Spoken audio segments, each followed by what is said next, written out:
এরপরে সাবিহা খানম জানতেছেন নামাজের সিজদার সূরা যে বলেছি মাত্রই। সাদেক হোসেন খোকা আপনি জানতে চেয়েছেন তাহিয়াতুল মসজিদ নামাজ না পড়লে কি গুনাহ হবে? হ্যাঁ ভাই, অনেক উলামায়ে কেরাম এটাকে ওয়াজিব বলেছেন, সেজন্য গুনাহ হবে।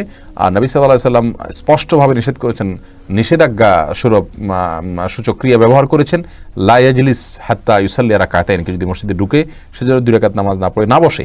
যেহেতু তিনি নিষেধ করেছেন আর তার নিষেধাজ্ঞা লঙ্ঘন করা এটা গুনাহের কাজ, সেজন্য অনেক উলামায়ে কেরাম বলেছেন তাহিয়াতুল মসজিদ করা ওয়াজিব। যদি আমাদের উলামায়ে কেরাম এটাকে ওয়াজিব বলে না, সুন্নাহ বলে থাকেন, কিন্তু হাদিসগুলোকে অ্যানালাইসিস করলে বা সামনে রাখলে দেখা যায় খুব বেশি গুরুত্ব রাসূল সাল্লাল্লাহু আলাইহি ওয়াসাল্লাম করেছেন।